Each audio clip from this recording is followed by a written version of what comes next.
Doctor Kasaraneni Sadasiva Rao గారి జీవన గానం సదాశివం 8వ భాగం 17/3/26. ఆయన సాహితీ సేవ గురించి చెప్తున్నారు. ఆయనకి పరిచయం ఉన్న కవులందరినీ కొత్తగా చెప్పుకొచ్చారు. ఇప్పుడు గుర్రం జాషువా గారి గురించి. సమాజంలోని అట్టడుగు వర్ణంలో జన్మించి స్వయం కృషితో ఎన్నో అవరోధాలు ఎదుర్కొని సమాజంలో గొప్పవారి ఆదరణ, బహు సన్మానాలు పొందారు. అందులో ముఖ్యమైనది గుంటూరులో శ్రీ ఏకా ఆంజనేయులు గారి ఆధ్వర్యంలో జరిగే గొప్ప సన్మానం. కనకాభిషేకంతో సత్కరించడమే కాక 2 ఎకరాల మాగాణి గుంటూరులో ఒక ఇల్లు ఏర్పాటు చేశారు.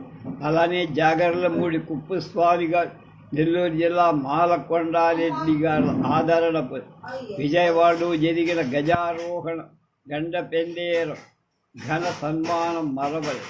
ఆయన కుమార్తె హేమలత గోరా గారి కుమారుడు లవణాన్ని వివాహపడి సాంఘిక కార్యక్రమాల్లో ఇద్దరూ కలిసి పనిచేస్తున్నారు. ఆయన మరణం తర్వాత గుంటూరులో స్టేట్ బ్యాంక్ ఎదుట వారి నిలువెత్తు విగ్రహాన్ని ఏర్పాటు చేసి గుంటూరు ప్రజల వారి పట్ల కృతజ్ఞతా భావాన్ని వెల్లడించుకున్నారు. ఆచార్య ఎన్జి రంగా గారు నాకు 1942 నుండి పరిచయం, 51 నుండి సన్నిహితులు. రాజకీయ రంగంలో వారి పాత్రను చాలామంది సరిగ్గా అర్థం చేసుకోలేదు. రైతులు, గ్రామీణ ప్రజల అభ్యున్నతి నిర్విరామంగా కృషి చేసిన తపస్వి అనగానే చాలామంది అభిప్రాయం సమాజానికి దూరంగా కావడం, అడవుల్లో ముక్కు మూసుకొని తపస్సు చేసేవాళ్ళు. వీరు అట్లాగా క్రియాశీలక జీవితమంతా తాము నమ్మిన సిద్ధాంతం కోసం అటు బ్రిటిష్ ప్రభుత్వంతో, స్వాతంత్రం తరువాత స్వదేశీ ప్రభుత్వంతో నిర్విరామంగా యుద్ధం చేశారు. స్థూల దృష్టితో చూసిన వారు రంగా గారు రాజకీయాల్లో రాణించలేదు, ఏదో పదవిని అధిష్ఠించలేదనుకో. వారి జీవిత భాగస్వామి భారతీదేవి గారు కూడా వారికి ప్రోత్సాహం ఇవ్వడమే కాదు, తాను కూడా రాజకీయ రంగంలోకి దిగి పోరాడు. రంగా గారు ఆ పాత్ర పోషించకపోతే నెహ్రూ గారి హయాంలో సమిష్టి వ్యవసాయాన్ని పెద్ద రైతులపై వారి జీవితాన్ని చిన్నాభిన్నం చేసి ఉండేవారు. ప్రభుత్వం వెలుపల నుండి రంగా గారు, లోపల చరణ్ సింగ్ గారు చేసిన కృషి వల్ల రైతాంగం ఈ మాత్రమైనా నిలబడి వారి దృష్టిలో ఎన్నికలలో గెలుపు ఓటాలకు ప్రాధాన్యత. సుదీర్ఘ పోరాటం వల్ల అలసిపోయి తాము అనుయాయులందరినీ పదవి వదిలి చివరిదశలో కాంగ్రెస్లో చేరడం మా వంటి వాళ్ళకి బాధాకరం. వారు మా కుటుంబం పట్ల చాలా ఆదరణ చూపేవారు. భారతీదేవి గారైతే గుంటూరు వచ్చిన వారి మేనకోడలింటికి వెళ్లకుండా మా ఇంటికి వచ్చి జయప్రదాంబతో 1-2 రోజులు గడిపే. రంగా గారు ఒకసారి ఏదో ఎలక్షన్ మీటింగ్లో మాట్లాడటానికి ఉయ్యూరు వచ్చారు. ఉయ్యూరు సెంటర్లో ఊరవారి కొట్టు ఉంది. ఆ కొట్టు దగ్గర ఎలక్ట్రిక్ స్తంభం, ఆ స్తంభం దగ్గర ఒక్కరే ఉన్నారు. ఎవరు ఆయన పలకరించిన వాళ్ళు కానీ పేరు వాళ్ళే. నేను ఎందుకో ధైర్యంగా దగ్గరికి వెళ్ళి షేక్ హ్యాండ్ ఇచ్చి నమస్కారం ఇచ్చేది. అదే మొదటిసారి డైరెక్ట్గా చూడ.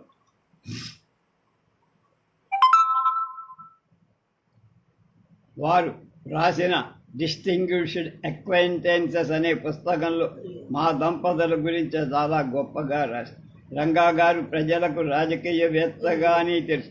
వారు సాహిత్య రంగంలో బాగా పట్టు ఉన్న మనిషి. తన తరంలో చాలామంది కవులకు ఉత్సాహమిచ్చి ప్రోత్సాహపరిచి గొప్ప రచనలు చేయించారు. శివాజీ, యలమంచిలి శివాజీ, మా ఉయ్యూరులో వడ్డే శోభనాద్రి ఇద్దరు కూడా చరణ్ సింగ్ శిష్యులు, రంగా గారి శిష్యులు. స్వయంగా ఆయన రచయిత. అనేక సమస్యల గురించి చాలా పుస్తకాలు రాసింది. ఒకసారి నార్ల వెంకటేశ్వరరావు మాతో రంగా గురించి మాట్లాడుతూ, వారు సాహిత్య రంగంలోనే ఉన్నట్టయితే సాహిత్యాన్ని చాలా సుసంపన్నం చేసేవారు, ఎనలేని కీర్తి కూడా గడించేవారు అన్నారు. రంగా గారు ప్రప్రథమంగా భారతదేశంలో రాజకీయ పాఠశాలలు ఎందరో శిష్యులను తయారు. వీరందరినీ రంగా గారి పొలిటికల్ ఫ్యామిలీగా పిలిచారు. వారు అన్ని పార్టీలలో ఉన్నారు. కొండంత దేవుడికి కొండంత పత్రి తేలేం కదా. అందువల్ల వారి ప్రస్తావన ఇంతటితో ముగిస్తున్నా.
చౌదరి చరణ్ సింగ్ గారు ఉత్తరప్రదేశ్లో రైతు నాయకుడు. చాలా కాలం కాంగ్రెస్లోనే ముఖ్యమైన మంత్రి పదవి నిర్వహించి కాంగ్రెస్లో నివేదించిన తర్వాత ఎన్నికలలో ముఖ్యమంత్రి పదవి పొందారు.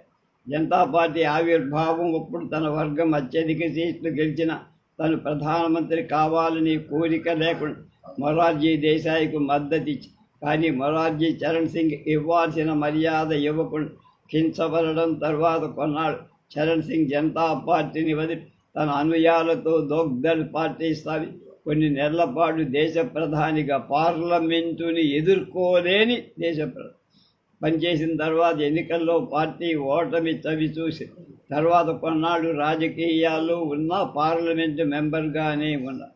ఆయన కేంద్రంలో ఆర్థిక శాఖ మంత్రిగా ఉన్న కాలంలో ఆంధ్ర ప్రాంతంలో ఎక్సైజ్ నిబంధనలు తీసేది రైతులలో చాలా ఖ్యాతి పొంది. వ్యక్తిగతంగా ఆయన అనుయాయులు చాలా బాగా అనుయాయులను ప్రేమించారు. అలా ఆంధ్రప్రదేశ్ నుండి నన్ను వడ్డే శోభనాద్రిరావుని, సిఏ చౌదరి నాని, యలమంచిది శివాజీ కూడా మర్చిపోయాడు. నేను ఆంధ్రప్రదేశ్లో లోక్సభ పార్టీ ప్రెసిడెంట్గా ఉండి 1981-82లో చిలకలూరిపేటలో మీటింగ్ పెట్టి కిసాన్ సమ్మేళనం చెప్పి చరణ్ సింగ్ గారిని ఆహ్వాని అప్పట్లో చాలా విజయవంతంగా జరిగిన మీటింగ్. వారు తిరిగి ఢిల్లీ వెళ్ళి తర్వాత ప్రెస్ వారితో మాట్లాడు, నేను చాలా పెద్ద మీటింగుల్లో మాట్లాడాం. ఆంధ్రప్రదేశ్ గ్రామీణ ప్రాంతంలో జరిగిన మీటింగు నేను ఎప్పుడూ మరచిపోలేను అని ప్రశంసలన్నీ. ఎప్పుడు ఢిల్లీలో కలిసిన నా పక్కన కూర్చొని ఎన్నో విషయాల గురించి మాట్లాడు. వారు అనారోగ్యం వల్ల రాజకీయాలకు దూరంగా ఉన్నారు. ప్రచార సాధనాలు పనిగట్టుకొని ఆయన్ని అస్ప్రదిష్ట పాలు చేసి వైద్య వృత్తిలోనూ బయట సమాజంలోనూ పరిచయమైన గొప్ప వ్యక్తులు చాలామంది. అందులో కొంతమంది చాలా సన్నిహితులయ్యారు. ఒకసారి వాసిరెడ్డి వెంకట సుబ్బయ్య గారనే కవి మిమ్మల్ని డాక్టర్గానే కాదు మాలో ఒకరని అనుకుంటాం అన్న. అలా సన్నిహితులైన వారిలో సంజీవదేవ్, వారితో పరిచయం 59లో అయింది. అప్పటి నుండి వారు జీవించినంతకాలం సన్నిహితులే. వారి పూర్తి పేరు సూర్యదేవర సంజీవదేవ్. ఊరు తుమ్మపూడి, బకింగ్హామ్ కెనాల్ ఒడ్డున చిన్న ఊరు వాళ్ళది. ఎక్కువ మందికి ఆయన చిత్రకారుడిగా ఆయన లైవ్ కూడా మనం చేశాం. నిజానికి చిత్రకారుడయింది జీవితంలో ఆలస్యం. చిన్నప్పుడే తల్లి మరణించడం, పెద్ద తల్లి గారింట పెరిగి 10-12 ఏళ్ళు వయసు వచ్చేసరికి తల్లి నగదును మూట కట్టుకుని దేశాటన బయలుదేరారు. హిమాలయాలు రష్యన్ చిత్రకారుడు రోలిక్ ఇంట ఉన్నాడు. వివిధ కళారీతులు ఆకళింపు చేసుకుని ప్రబుద్ధ భారతి ఎడిటోరియల్ ఆఫీసులో ఆలోచన రీతుల్ని అర్థం చేసుకుని అలానే వివిధ భాషల గురించి కూడా స్వశక్తితో అధ్యయనం చేసి చాలా భాషల్లో సాధికారంగా వ్రాయడం, మాట్లాడటం చెయ్యగలి. వారు ఇంగ్లీష్లోనూ తెలుగులోనూ ప్రోజ్ అండ్ పొయిట్రీ చాలా మంచి విషయాల గురించి వ్యాసాలు రాశారు. అవన్నీ ప్రింట్ అయ్యాయి. దిగిన జ్ఞాపకాలు పేరుతో ఆంధ్రజ్యోతిలో ప్రతివారం వ్రాసిన విషయం చాలామంది గుర్తుండేవాడు. ఆయన ఒకసారి వ్యాస సంపుటిని రూపాలు అడిగా ముద్రించి అంతకు ముందు నాకు ఈ విషయం చెప్పారు. ఇంటిలో స్పష్టంగా వస్తుందేమో. వారు రూపాలను గురించి అస్పష్టంగాను, అరూపాలను గురించి స్పష్టంగాను వస్తుందిలే. వారి చెల్లెలు గుంటూరులో చింతపల్లి రాజా గారు హరిప్రసాద్ గారి పెద్ద కొడుకు. మా పరిచయమై దగ్గర నుండి సంజీవ్ గారు గుంటూరు వస్తే మా దగ్గరే ఎక్కువ ఉండే. వారిలో నేను ప్రత్యేకంగా గమనించగలిగి ఏ విషయమైనా ఏ స్థాయి వ్యక్తులతోనైనా సమానంగా మాట్లాడగలడం, యూనివర్సిటీలకు ఉపన్యాసాలు ఇవ్వటానికి తరచుగా వెళ్ళడం, అక్కడ వారు ప్రొఫెసర్ల స్థాయిలోని వాళ్ళని అభిమానించే చిన్నపిల్లలు వచ్చినప్పుడు చిన్నవారి స్థాయిలోనే మాట. అంతకన్నా విశేషం ఏమిటంటే ఏకాంతంలో ఎన్ని గంటలైనా గడపగలిగే ప్రపంచంలో ప్రఖ్యాతి చెందిన వ్యక్తులతో ఉత్తర ప్రత్యుత్తరాలు జరిపారు. ఇంటికి వచ్చిన అతిథులందరినీ ఆదరించారు. అలా వచ్చే సంఖ్య ఎక్కువే. వంద నలయదు వేగురు వచ్చిరే అన్నపూర్ణకు నుద్దియవు అతని గృహిణి అని ప్రభరాక్షుడి భార్యను గురించి గద్దన గారు రాసిన పద్యం ఈ సంజీవదేవి గారి భార్య సులోచనాదేవి గడల కూడా వర్తిస్తుందని అనుభవం. భోజన సదుపాయాలు విసుగు లేకుండా సమకూరి ఆమెది దోనేపొడి. సంజీవదేవి గారు పూర్తి జీవితం గడిపి ఇటీవలే స్వర్గస్థులు. నేను హై స్కూల్ వదిలేటప్పుడే నార్ల వెంకటేశ్వరరావు గారు ఆంధ్రప్రభకు సంపాదకు. అప్పటికి తెలుగులో ఉన్న పత్రికలు రెండే, ఒకటి ఆంధ్రపత్రిక, రెండు ప్రాంధ్రప. అప్పటి దినపత్రిక 4 పేజీలే ఉండే. ఖరీదు అర్ధనా 3 పైసలు. అయినా చాలా కొద్ది మందే కొనేవారు. పల్లెటూళ్ళకు అసలు పేపర్ వచ్చేదేగా. ఆంధ్రపత్రిక, ఆంధ్రప్రభలకు భాషలో తేడా ఉంది. ఆంధ్రపత్రిక ఎక్కువగా గ్రాంధికల్లో, ప్రభ వ్యవహారిక భాషలో. దినపత్రికల్లో వ్యవహారిక భాష ప్రవేశపెట్టిన ఘనత నార్ల వారికే. 1949లో మా పెళ్ళయిన తర్వాత అక్టోబర్లో నేను మద్రాసు వెళ్ళా. అప్పటికి జయప్రదాంబ ఫైనల్ ఇయర్ పరీక్షకు తయారవుతాం. నార్ల గారు అప్పటికే ఆమె పరిచయం. ఒకరోజు ఇద్దరం కలిసి వెళ్ళా. పెద్ద పత్రికా సంపాదకుడు కదా, ఎట్లా ఉంటాడు అని చాలా సాధారణంగా మాట్లాడటం కూడా పల్లెటూరి బంధువులతో మాట్లాడినట్టే మాట్లాడేవాడు. ఆ తర్వాత 2-3 సార్లు మద్రాసు వెళ్ళినప్పుడు వారింట్లోనే వారితో మాట్లాడటం గొప్ప అనుభవం. ఎన్నో విషయాల గురించి మాట్లాడటం తన రచనలు నాకు ఇవ్వటం జరిగేది. ఆ తర్వాత విజయవాడలో ఆంధ్రజ్యోతి దినపత్రికను స్థాపించినప్పటి నుండి తరచుగా కలుసుకోవటం జరిగేది. ప్రతిసారి ఎన్నో విషయాల గురించి తెలుసుకునేవాడు. అయితే రాజకీయాల గురించి మాత్రం నాకు ఏకాభిప్రాయం కుదిరేది కాదు. ప్రజలలో జీవితపు విలువలు పడిపోవటానికి కాంగ్రెస్ ప్రభుత్వమే కారణమని నేను వాదించి, దానికి భిన్నంగా వారు ప్రజాస్వామ్యంలో సరైన వారిని ఎన్నుకోవడం ప్రజల బాధ్యత. అందువల్ల ప్రభుత్వాన్ని నిందించడం సరైంది కాదనే. యథా రాజా తథా ప్రజా అన్నమాట రాజరికానికి వర్తిస్తుంది కానీ ప్రజాస్వామ్యానికి కాదు అనేవారు. తర్వాత హైదరాబాదులో వారు స్థిరపడ్డప్పుడు వెళ్ళిన ప్రతిసారి ఒకరోజు ఒక పూటో వారింట్లో గడిపి వచ్చారు. వారి భార్య సులోచన గారు కూడా చాలా ఓర్పు గల మనిషి, బహు సంతానవతి. వారి సంతానాన్ని సముదాయించే దానికన్నా భర్త కొరకే ఎక్కువ సమయం వెచ్చించే. ఈ వ్రాసిన మాటలు నార్లవారి ప్రతిభా పాఠవాలను గురించి చెప్పినవి కాదు, వారితో నాకున్న అనుబంధాన్ని చెప్పటం మాత్రం. నేను మెడికల్ స్టూడెంట్గా ఉండగానే ఆవుల సాంబశివరావు గారిని మొదటిసారి చూసి, అప్పటికే ఆయన అడ్వకేట్గా మద్రాసులో ప్రాక్టీస్ చేశారు. తక్కెళ్లపాడు వారి బంధువుల ఇంటికి వచ్చినప్పుడు వారితో పరిచయమని. ప్రత్యేకంగా ఏమీ మాట్లాడిన గుర్తు లేదు. జయప్రదాంబకు మద్రాసులో పరిచయం అయ్యారు. వారికి మా వివాహ ఆహ్వానం పంపినప్పుడు వారు హాజరు కాలేక ఒక చిన్న కార్డు మీద శుభాకాంక్షలు పంపారు. ఆ వ్రాసిన 4 మాటలు చాలా కళాత్మకంగా ఉంది. ఇటీవల దాకా ఆ కార్డు నా దగ్గరే ఉంది. తర్వాత గుంటూరు అడ్వకేటుగా వచ్చినప్పుడు వారి సతీమణి నాకు సన్నిహితులే. వారి సతీమణి కూడా కృష్ణా జిల్లా వాసు. ఆమె పేరు జయప్రద. అందువల్ల బయట ఎప్పుడైనా కలిసినప్పుడు సందర్భం వచ్చిన మేమిద్దరం జయప్రదాంబ వల్లభులం జయప్రదాంబ వల్లభులం అని వారు చమత్కరించారు. వారి చిన్నతనంలో తెనాలి పరిసర ప్రాంతాల విద్యార్థులపై కవిరాజు త్రిపురస్వామి రామస్వామి ప్రభావం ఎక్కువగా ఉంది. అలానే రాజకీయాల్లో కమ్యూనిస్టు ప్రభావం కూడా ఉండేది. ఆ తర్వాత కాలంలో ఎంఎన్ రాయ్ గారి రాడికల్ హ్యూమనిజం ప్రభావం చేసింది. వీరు చిన్న వయస్సులోనే చదివిన విషయాన్ని కూలంకషంగా అర్థం చేసుకునేవారు. ఆ కారణం వల్ల తెలుగు సంస్కృత భాషలో కూడా ప్రావీణ్యత సంపాదించి పురాతన గ్రంథాలను కూడా క్షుణ్ణంగా చదివి తన జీవితానికి అన్వయించుకొని తనదైన దృక్పథాన్ని ఏర్పరచుకున్నారు. వారి గురించి ఆలోచించినప్పుడల్లా నాకు ఆశ్చర్యం కలిగించే విషయాలు వారి నియమబద్ధ జీవితం.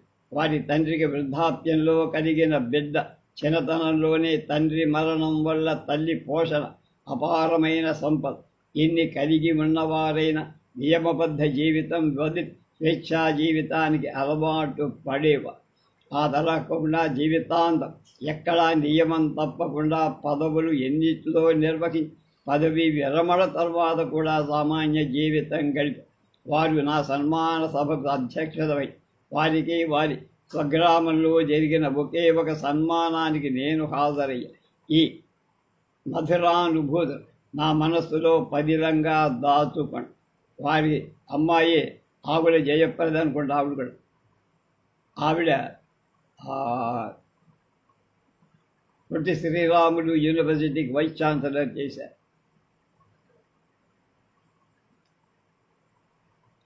1972 జయాంధ్ర ఉద్యమంలో నాకు యార్లగడ్డ లక్ష్మీప్రసాద్ పరిచయం. అప్పటికి ఆయన హిందీ లెక్చరర్, ఉత్సాహవంతుడు, అనేక విషయాలపై చక్కని అవగాహన ఉన్నవి. మా ఇద్దరి అభిప్రాయాలు చాలా విషయాల్లో కలిసి. అప్పటికి జర్నలిస్టు, హిందూ తెలుగులో చాలా రచనలు చేశారు. ఇంగ్లీషు, తెలుగు, హిందీలలో అనర్గళంగా మాట్లాడగలడు. 1985లో నేను అమెరికా వెళ్ళినప్పుడు తను కూడా వచ్చి అమెరికా, ఇంగ్లాండ్ దాదాపు 2 నెలల పాటు కలిసి తిరిగా. అక్కడి నుండి అతడు నాపై గౌరవం పెరిగి ఎన్టీఆర్తో పరిచయం పెరిగా వారు రాజ్యసభ సభ్యులయ్యారు. మేము ఇంగ్లాండ్లో ఉన్న తర్వాత ఈ మధ్యనే జగన్ ప్రభుత్వం వచ్చినప్పుడు తెలుగుదేశాన్ని నానా బూతులు తెచ్చి వాడి సంకల జగన్ గారి సంకం చేశాడు. ఉభయ భ్రష్టత్వం పొంది అక్కడ ఏమి పలకరించే వాళ్ళైతే మళ్ళా రాజీనామా చేసి తటస్థంగా ఉంది. రాజ్యసభ కాల పరిమితి ముగియగానే మళ్ళా యూనివర్సిటీలో లెక్చర్ అయ్యి ఆయన ధారణ శక్తి చాలా గొప్పది. ప్రస్తుతం హిందీ భాషకు ఆంధ్రప్రదేశ్లో చైర్మన్. ఇటీవలే పుష్కిన్ అవార్డు రష్యన్ది వచ్చింది. ఇంకా ఎన్నో గౌరవాలు పొందాలని నేను ఆశీర్వది. జయప్రదాంబ కాలేజీలో ఆమె విగ్రహం పెట్టడానికి విశాఖపట్నంలో ఉన్న పట్నాయక్ దగ్గరికి వెళ్ళినప్పుడు లక్ష్మీప్రసాద్ గారు ఒక విగ్రహం ఎట్లా పెడతారు, ఈ విగ్రహం కూడా పెట్టవలసిందే అని తన ఖర్చుతో విగ్రహాన్ని తయారు చేయించి పంపారు.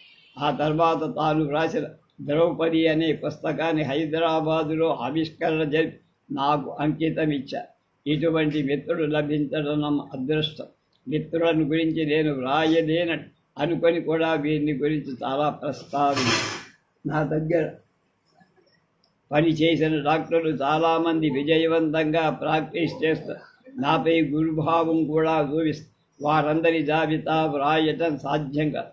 అయితే కొంతమందిని గుర్తించి ప్రస్తావించకుండా ఉండాలి. 1994లో నేను ఎమర్జెన్సీ సర్జరీ కోసం హాస్పిటల్లో చేరిన 1 గంట లోపల చాలామంది డాక్టర్లు చూడటానికి డాక్టర్ ఎస్ సత్యనారాయణ ముందుగా బ్లడ్ బ్యాంక్కి వెళ్ళి బ్లడ్ ఇచ్చిన తర్వాత నా దగ్గరకు వచ్చి 68లో డాక్టర్ ఎంఎస్ఎస్ కోటేశ్వరరావు, 1969లో డాక్టర్ జె సీతారామరావు. ఈ ఎంఎస్ఎస్ కోటేశ్వరరావు మంగళగిరించి చాలాసార్లు లోక్సభకు ఆయన పోటీ చేసి గెలిచారు. నా దగ్గర పనిచేయడానికి ఒకరు వరంగల్ విద్యార్థి, ఇంకొకరు కాకినాడ. వచ్చిన కొద్ది కాలానికే వాళ్ళిద్దరూ సన్నిహితులయ్యారు. చాలా విషయాల్లో వారి అభిప్రాయాలు నా అభిప్రాయాలు కలిసినందుకు ఆత్మీయులయ్యారు. డాక్టర్ ఎంఎస్ఎస్ కోటేశ్వరరావు అకాల మరణం మమ్మల్ని ఎంతో బాధకు గురయ్యాయి. విశాఖపట్నం మెడికల్ కాలేజీలో హాస్టల్ వసతి చాలా తక్కువ. అందువల్ల ఎక్కువ మంది విద్యార్థులు బయట ఇళ్ళు తీసుకొని లాడ్జెస్లో గడిపారు. ఒక్కొక్క లాడ్జిలో సుమారు 10 మంది. మొదటి సంవత్సరం నేను డాక్టర్ వైవి ప్రతాప్ కుమార్ ఒకే లాడ్జిలో ఉండేవాళ్ళం. డాక్టర్ యతిరాజులు గుంటూరులో ఏసీలో కాలేజీలో చేరారు. ఏసీ కాలేజీ నుండి మెడికల్ కాలేజీకి వచ్చిన విద్యార్థులతో పాటు నేను కూడా లాడ్జిలో ఉండేవాడు. మా లాడ్జికి అప్పుడప్పుడు వస్తూ ఉండి 2వ సంవత్సరంలో అతను కూడా నా లాడ్జిలోనే ఉంటానన్నాడు. రూమ్కు ఇద్దరం మామూలుగా ఉండేవాడు. అప్పటి నుండి 3-4 ఏళ్ళు అందరం కలిసేవాడు. ప్రతాప్ కుమార్ కూడా అదే లాడ్జిలో వేరే గదిలో ఉండేవాడు. అప్పటి నుండి మేము ముగ్గురం బయటకు ఎక్కడికి వెళ్ళినా కలిసే వెళ్ళాం. డాక్టర్లం అయిన తర్వాత యతిరాజు ప్రభుత్వ సర్వీసులో చేరడం, ప్రతాప్ కుమార్ చీరాలలో స్థిరపడటం, నేను గుంటూరులో స్థిరపడటం జరిగింది. యతిరాజు ప్రభుత్వ సర్వీసు వల్ల ఎక్కువ కాలం గుంటూరులోనే ఉన్నందువల్ల మా ముగ్గురి మధ్య అనుబంధం మా కుటుంబాల మధ్య కూడా ఇది మా జీవితాంతం కొనసాగి. యతిరాజులు అకాల మరణంతో భార్యా పిల్లలు అమెరికాలో స్థిరపడి ప్రతాప్ కుమార్ కుటుంబం మా కుటుంబంతో జయప్రదాంబ పోయినప్పటికీ సన్నిహితంగా ఉంటున్న మా పిల్లల మధ్య కూడా అదే అన్యోన్యం కొనసాగుతుంది. యతిరాజులు 3 ఆడపిల్ల, 3 మా పిల్లల కన్నా పెద్దవారు. ఒకసారి నా భార్య జయప్రదాంబ యతిరాజులు గారి పిల్లలు పెద్దవారు కనుక వారి సంబంధం అందుకోవడానికి వీల్లేకపోయింది అన్నది. వారి 3 ఆడపిల్లలు, ఒకరు తెలగ కులస్తులను, 2వ వారు రెడ్డి కులాలను, 3వ వారు కమ్మాయిల వారు వివాహమని. యతిరాజులు భార్య పేరు సూర్యం. ప్రతాప్ కుమార్ సంతానం 6 ఆడపిల్ల, 1 మగపిల్ల. ఆ పిల్లవాడికి నా పేరే బిడ్డ. అప్పుడు ఇద్దరం వృద్ధాప్యం వల్ల ఇప్పుడు ఇంట్లోనే ఉంటున్నాం. తరచుగా కలుసుకోవడం కుదరటం లేదు. 1952వ సంవత్సరంలో డాక్టర్ కొడాలి వీరయ్య, డాక్టర్ కొర్రా వీరరాఘవయ్య తెనాల్లో ప్రాక్టీస్ ప్రారంభించి అప్పటి నుండి కొన్ని సంవత్సరాల పాటు శస్త్రచికిత్సకు నా సహకారం అందించేవారు. వారు జీవితాంతం కలిసి ప్రాక్టీస్ చేశారు. నాకు తెలిసినంతవరకు అంత అన్యోన్యంగా జీవితకాలం కలిసి ప్రాక్టీస్ చేసిన దంట వాడి. ప్రాక్టీసులో కూడా అత్యాశకు పోగొట్టు ప్రజలకు అందుబాటులో ఉండి వైద్యం చేశారు. వారి తర్వాత వారి బిడ్డలు కూడా అలానే కలిసి ఉంటారనుకుని. అయితే వీరరాఘవయ్య కుమారుడు సుభాష్ అకాల మరణం పొందారు. అందువల్ల వీరయ్య కుమారుడు అశోక్ మాత్రమే ప్రాక్టీస్ చేస్తారు. జేకేసీ కాలేజీలో జాగర్లమూడి కుప్పుస్వామి చంద్రరావు కాలేజీ పెట్టిన 2 సంవత్సరాలు ఒక ఆమె 2 ఆడపిల్లలను తీసుకుపోయి ఆమెకు నేను ఇక్కడ ఎడారిలాగా ఉంది, సరైన వసతులు లేవు, మీరు తెనాలి నుండి వచ్చారు, మీకు సీటు ఇవ్వడానికి అభ్యంతరం లేదు, కానీ తెనాల్లో హాస్టల్ వసతి ఉంది అన్నారు.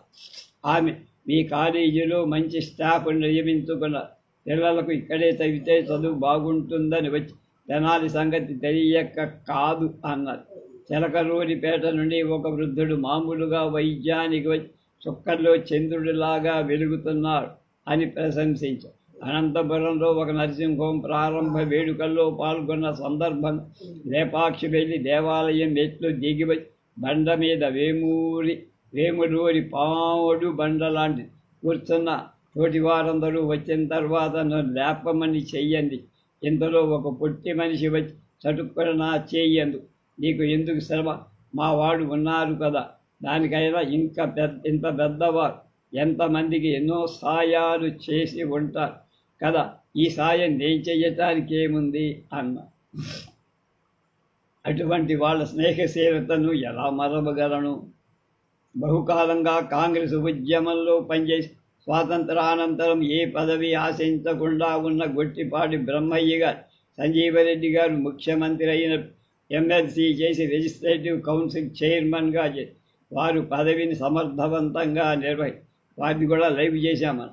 వారికి కృష్ణా జిల్లా ఘంటసాలలో వారింట్లో శస్త్రచికిత్స చేసే అదృష్టం నాకే కలిగి, అలానే మరికొంతమంది కూడా వారింట్లోనే చేసిన శస్త్రచికిత్సను బ్రహ్మయ్య గారు గుర్తుపెట్టుకొని ఆయన జీవిత చరిత్ర జీవన నౌకలో ఉటంకించి మా దంపతుల సేవను శ్లాఘించారు.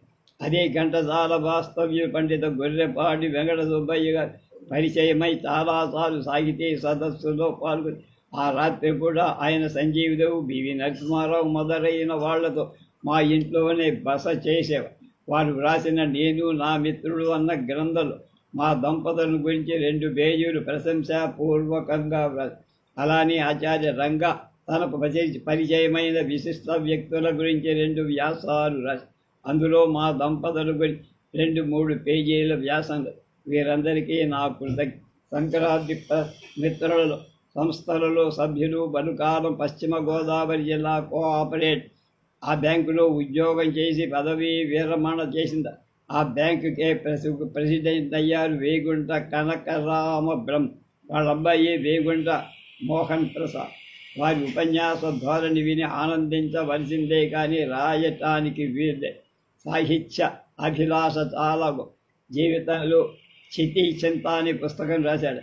ఎన్ని దుర్ఘటనలు ఎదురైనా స్థిర చిత్తంతో చివరి వరకు సాహిత్యాభిలాషను కొనసాగి వర్తమానానికి సంబంధించిన పుస్తకాలు ఎన్నో ఆయన జీవితాన్ని అధ్యయనం చేసి ఒకరి ఎంపీలు కూడా వారి మిత్రుల అంటే అపారమైన ప్రేమ. వారు సాహితీ సదస్సులో ఎక్కువగా పాల్గొనేవారు. మా టీఎల్ కాంతారావు కూడా అక్కడికి వెళ్ళారు. అలాగే వారి మరణానంతరం మండవ శ్రీరామ్మూర్తిగా మాట తప్పిన మహామనిషి అని చిన్న వ్యాసంగా తప్పని స్వాతంత్ర సమరయోధులు గుంటూరు జిల్లా సత్యనపల్లి తాలూకా ఇరుకుపాలెం గ్రామ దరువూరి వీరయ్య. నా పెండికి కందుల ఓబిరెడ్డి గారితో పాటు తర్వాత 2 ఏళ్ళు నేను గుంటూరులో ప్రాక్టీస్ పెట్టినప్పటి నుండి సన్నిహితంగా ఉండే. ఒకరోజు మామూలుగా వీరయ్య గారు ఇంటికి వచ్చిన మా మేనకోడలు ఆశ చాలా ఉత్సాహంగా, వీరయ్య గారు మీ పేరు పేపర్లో చూశానండి అన్నారు. ఏమిటంటే తనకు స్వాతంత్ర సమయోధుడిగా ఇచ్చిన 5 లేక 10 ఎకరాలు పొలాలు స్వచ్ఛందంగా ప్రభుత్వానికి అప్పగిస్తూ దేశంలో పేదవారు చాలామంది ఉన్నారు. ఆ పొలాన్ని వారికి ఎవరికైనా ఉపయోగించండి అని ఆ పొలాన్ని వదులుకొని మా ఆశ. ఆ వార్త చదివిన తర్వాత వీరయ్య గారు మీకు మీ కుటుంబానికి మా హాస్పిటల్లో ట్రీట్మెంట్ ఉచితంగా ఇస్తామని ప్రకటించింది. ఇదే విధంగా జరిగింది. నేను రాజకీయాల్లోకి దిగిన తర్వాత నాకు చేదోడు వాదోడుగా ఉంది. సంవత్సరం పూర్తి జీవితాన్ని గడిపి ఇటీవలే స్వర్గస్థులయ్యారు.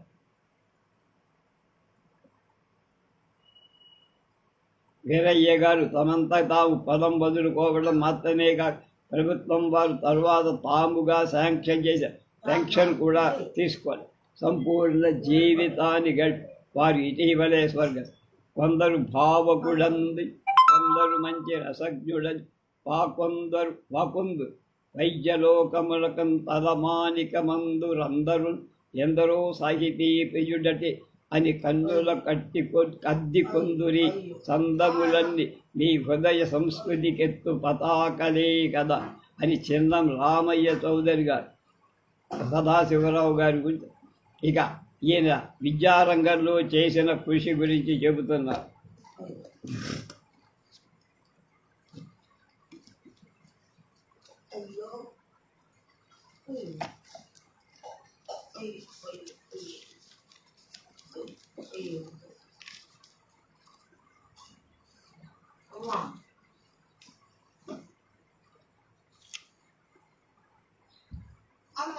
చదువుకున్న ప్రతి వ్యక్తికి విద్యా విధానాల గురించి కొన్ని అభిప్రాయాలు. ఎక్కువ సందర్భాల్లో తాము చదువుకున్న విద్యా విధానాలే మంచివని, తర్వాత వచ్చిన విధానాల వల్ల మంచికి బదులు చెడుకు జరుగుతోందని భావి. ఒకప్పుడు పల్లెటూళ్లలో ప్రాథమిక విద్య చదవడం, రాయడం, ఆ తర్వాత సమాజానికి అవసరమైన గణితం వరకు నేర్పేవారు. ఉపాధ్యాయులు డిగ్రీలు ఉన్నవాళ్ళు కాదు. అంతకుముందు గురుముఖత నేర్చుకున్న చదువుతో పాటు ఆ పైన కావ్యాలు మొదలైనవి చదివి వారి విజ్ఞానాన్ని వృద్ధి చేసుకునేవారు. నేను హై స్కూల్లో చేరేటప్పుడు ఈ పద్ధతి చాలా మరి. గవర్నమెంట్ వారు ఉపాధ్యాయులు నియమించడం, విద్యార్థులకు అవసరమై పాఠ్య గ్రంథాలు నిర్ణయించడం జరిగింది. అంతకుముందు స్కూల్లో చదివిన ఆంధ్రనామ సంగ్రహం, అమరకోశం లాంటివి అప్పటికే మరుగుడి పడిపోయి. తర్వాత హై స్కూల్లో ఇంగ్లీష్, తెలుగు, లెక్కలు, సైన్సు, హిస్టరీ, జాగ్రఫీ బోధించేవారు. ప్రస్తుత విద్యా విధానంలో పిల్లలను చాలా హింసకు గురి చేస్తున్నారని నా అభిప్రాయం. ఎల్కేజీ, యూకేజీ పైన 1-2 తరగతి ఇంగ్లీష్ భాషలో బోధించడం, మాతృభాషను పూర్తిగా ఉపేక్షించడం జరుగుతుంది. మామూలుగా 5-6 సంవత్సరాల వయస్సులో స్కూలుకు వెళ్ళే బదులు 3వ సంవత్సరం నుండి స్కూళ్ళకు పంపడం, చాలా గంటల పాటు స్కూల్లో ఉండటం, వాళ్ళకి సరైన ఆహారం కూడా అందకపోవడం, ఆటపాటలకు అసలే సమయం లేకపోవడం వల్ల వారి ఆరోగ్యం ఆశించిన స్థాయిలో ఉండటం, పై చదువులకు వచ్చిన తరువాత ఎన్నో రకాలు అభివృద్ధి చెందిన విజ్ఞానం వారికి అందజేస్తారు. ఇది అభిలషణీయం. దీనివల్ల మాతృభాషపై ఏమాత్రం పట్టు లేదు. అందువల్ల కాలేజీ స్థాయి వరకైనా మాతృభాష ప్రాధాన్యాన్ని, ఆ పైన ఇతర భాషలు నేర్పగలిగితే బాగుంటుందని సదాశివ అభిప్రాయం. గుంటూరు పట్టణం దాదాపు 1.5 శతాబ్దాల నుండి ఉన్నత విద్యా కేంద్రంగా ఉంది. అంటే 150 ఏళ్ళు. దీనికి ప్రధానమైన కారణం క్రిస్టియన్ మిషనరీస్ దేశంలో విద్యా వైద్యాల అవసరాన్ని గుర్తించి హై స్కూల్, కాలేజీలు, హాస్పిటల్స్ నెలకొల్పారు. ఈ విద్యా సంస్థల్లో చదువుకొని గుంటూరులో అడ్వకేట్లుగా, ఉద్యోగస్తులుగా స్థిరపడిన పెద్ద హై స్కూల్స్, కాలేజీలో నడపగలిగి గ్రామాలకు సంబంధించినంతవరకు ఎక్కువ గ్రామాల్లో వీధి బడుల్లోనే చదివారు. ఆ ఉపాధ్యాయులకు ఇంగ్లీష్ చదవని వారికి సర్టిఫికేట్లు వగైరా లేవు. వారిలో ఎక్కువ మంది తమ తల్లిదండ్రుల వద్దను గురుముఖంగానూ నేర్చుకొని విద్యను బోధించి గ్రామస్తుల అవసరాలకు ఆ విద్య సరిపోయే. మా గ్రామాన్ని తొలిసిగా సందర్శించిన ఉపాధ్యాయులు గొప్ప పాండిత్యం కలిగిన వాళ్ళు కూడా ఉండేవారు. వారి విద్యార్థులకు బోధన మాత్రమే కాక పెద్దలకు పురాణ పఠనం వల్ల అవసరమైన విషయాలు ఎన్నో చెప్పేవారు. చిన్న చిన్న గ్రామాలు ఈ వసతి లేదు. నేను పుట్టిన గ్రామంలో ప్రభుత్వం స్కూల్ లేదు, ప్రైవేటుగా బడులు పెట్టారు. ఎక్కువ కాలం ఎవరూ ఉండేలేదు. నేను గుంటూరులో స్థిరపడ్డా జిల్లా బోర్డు ఒక స్కూల్ ఏర్పాటు చేశారు. దానికి వసతి మాత్రం ఎవరి చావడిలోనూ ఉండేది. తక్కెళ్లపాడు గ్రామస్తురాలు మోపర్తి అబ్బయ్య గారి భార్య రత్తమ్మ గారు మా గ్రామానికి పక్కనే ఉన్న 60 సెంట్ల భూమిని ఇచ్చి నన్ను స్కూల్ భవనం కట్టించమని కోరారు. సుమారు 1955 ప్రాంతాలు జిల్లా పరిషత్ ద్వారా స్కూల్ ఏర్పరచడానికి ప్రయత్నం చేశా కానీ ఉద్యోగస్తుల మొరటుదనం అది సాధ్యం కాదు. తర్వాత సైక్లోన్ రిలీఫ్ ఫండ్ ద్వారా అనుకుంటారు. పంచాయతీలో ఎన్జిఎస్ఈ సీతారామరావు గారు ఆ స్థలంలో 2 గదుల భవన నిర్మాణం చేసి దాని ప్రారంభానికి అప్పుడు విద్యాశాఖ మంత్రి భారత Sriramu, director of higher education Ramachandram గారిని తీసుకువెళ్ళారు. కానీ మా గ్రామానికి మంత్రి రావటం ఇదే మొదటిసారి. పాటిబండ సీతారామయ్య పాఠశాల ప్రారంభం. మా హై స్కూల్ చదువంతా Hindu college, high school Hindu కాలేజీలో కాంటూరులో విద్యాభిమానుల ఔదార్యం వల్ల ఏర్పాటైన సంస్థలు. ప్రతి విద్యార్థి తన చదువుకు కొంత ఖర్చు పెట్టిన అటు ప్రభుత్వం ఇటు విద్యా పట్టణాల్లో ఉన్నత విద్యపై అభిమానులు పెరగటం వల్ల చాలా పట్టణాల్లో కొన్ని పల్లెటూళ్ళ నూతన స్కూల్, హై స్కూళ్ళు, కాలేజీలు నిర్మించారు. కాలక్రమేణా అన్ని సంస్థలలో ఒత్తిడి పెరిగి సీటు దొరకని పరిస్థితి ఏర్పడి గుంటూరులో స్థిర నివాసం ఉన్న వారి పిల్లలు కూడా హై స్కూల్లో సీటు దొరకడం కష్టమే. లాం గ్రామంలో పాటిబండ సీతారామయ్య అనే గొప్ప వ్యక్తి ఉండేవారు. అలాంటి సంపన్నుడు కాదు. వీరు విద్యపై విశేషమైన అభిమానం కాదు. ముఖ్యంగా కమ్మ కులస్తులకు ఉద్యోగాల్లో, చదువులో ఏ ఇబ్బంది లేకుండా ఆదుకునే 1962లో వారి సంవత్సరీకం జరిగి వారి బంధువులతో పాటు గుంటూరులోని విద్యావంతులను చాలామంది ఆహ్వానించగా ఆ రోజు పెద్దలందరూ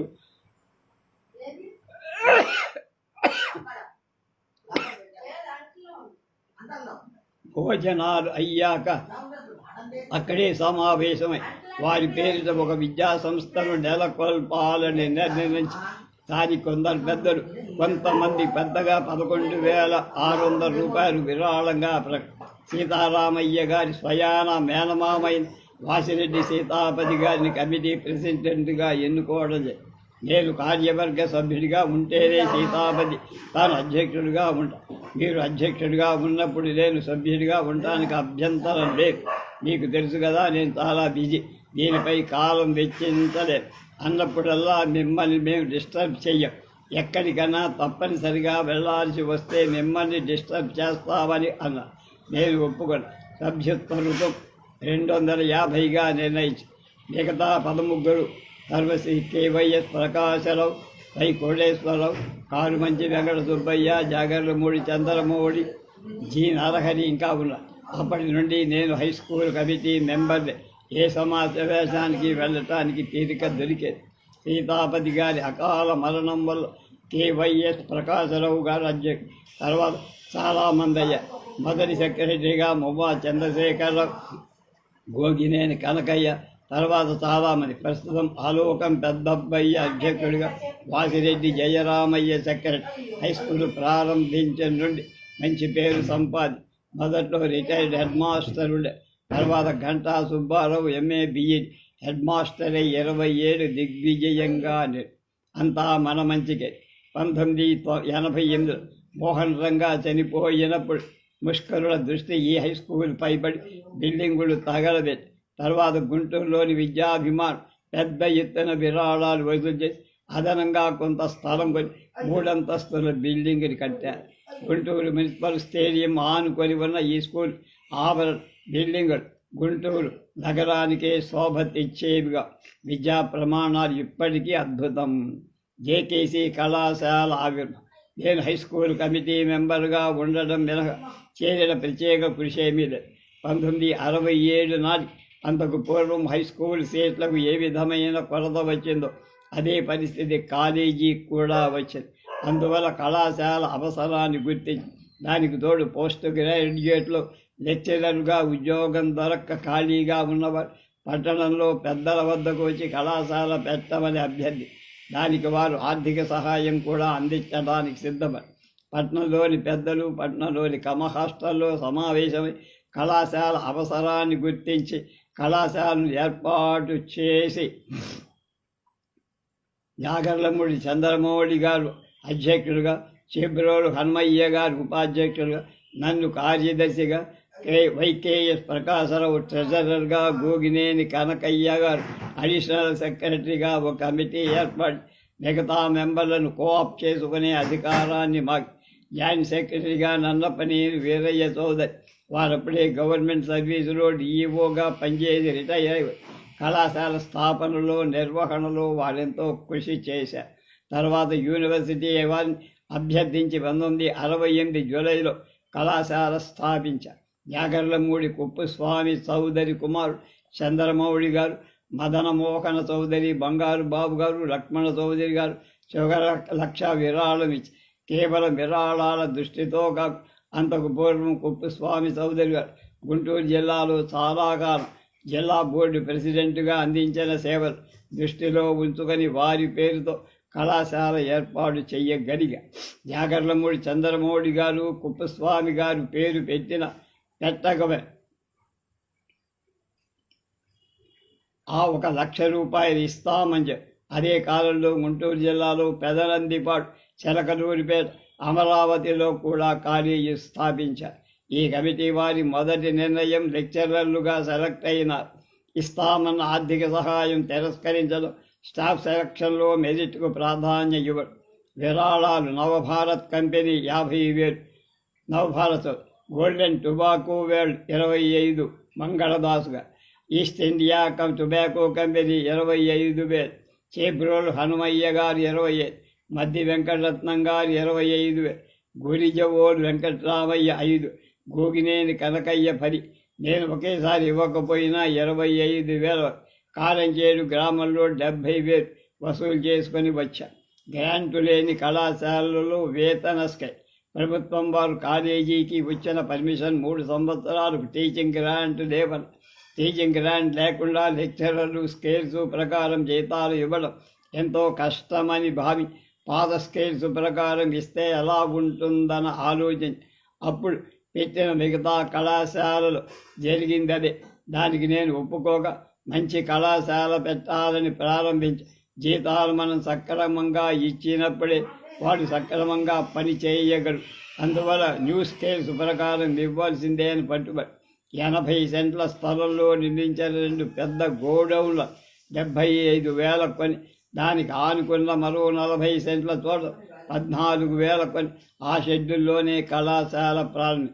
తూర్పు వైపు ఉన్న 6.5 ఎకరాల స్థలాన్ని ఎకరం 15,000 చొప్పున అగ్రిమెంట్ రాయించుకొని క్లాసు రూములకు కొన్ని షెడ్లను అన్నీ ఒకేలా ఏర్పాటు చేసి నెమ్మదిగా పర్మనెంట్ బిల్డింగ్స్ నిర్మించి కళాశాల ప్రారంభోత్సవం జూలై 14 తేదీ కొత్త సచ్చిదానందమూర్తి గారి అధ్యక్షత గుంటూరు హిందూ కళాశాల ప్రిన్సిపాల్ బుద్ధిరాజు రామచంద్రరావు గారు ప్రారంభి. ప్రఖ్యాత కవులు పల్లె పూర్ణ ప్రజ్ఞాచార్యుడు వర్రం జాషువా గారు, తుమ్మల సీతారామమూర్తి గారు ఆశీర్వదించారు.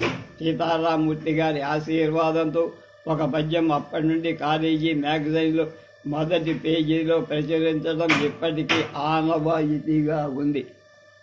కాలేజీలకు లోటు లేదు, మన మాగాణంబులం చెవ్వండి బాలుండి విషయాంక మీ చితురతా భాస్పండంచే అవ్వరున్ ఆలాపించిన కుప్పు స్వామి పద విద్యాశాల ఈ బిడ్డ పాలారన్ నా పాలన్ రేకిన వాడ నవ్వదు